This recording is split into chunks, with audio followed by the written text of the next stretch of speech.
this video, we'll discuss the different Facebook campaign buying types.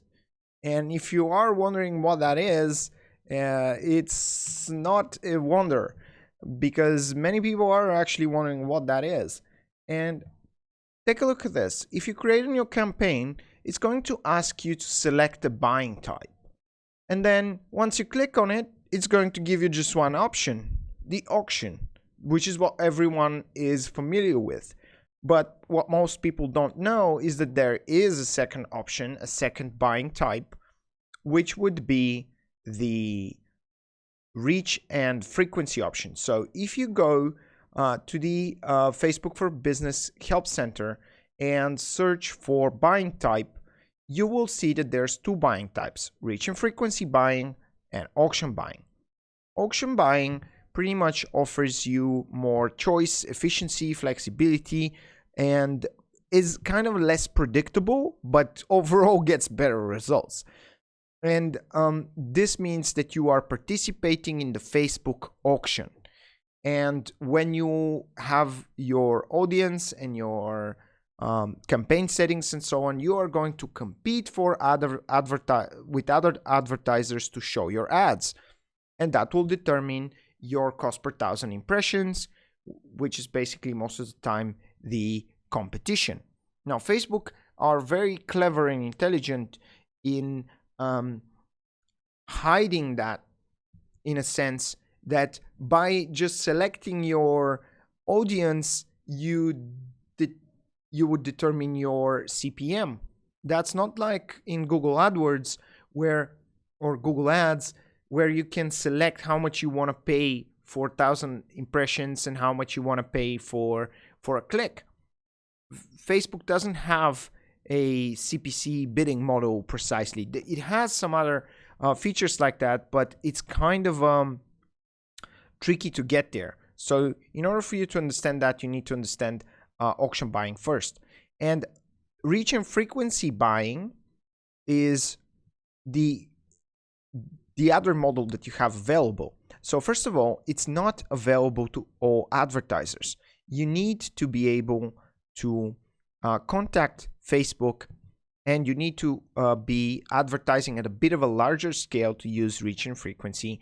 And it lets you plan and buy your campaigns in advance with predictable ad delivery and more control over frequency settings. So what you would do, and just by looking at who can use frequency and reach, you can understand kind of how it works.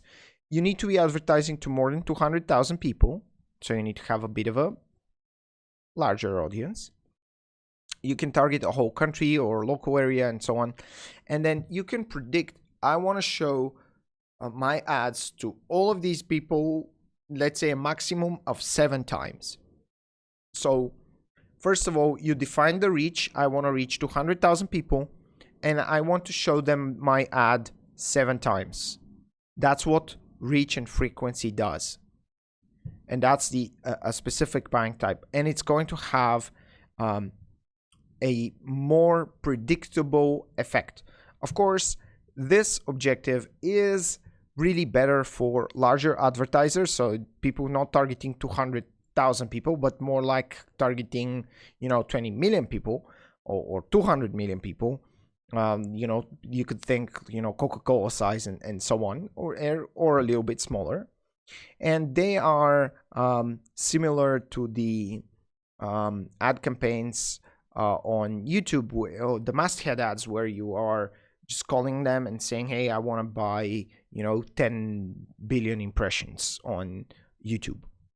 So that's how these work. And what you need to do to use that is you want to apply for access to the reach and frequency tool.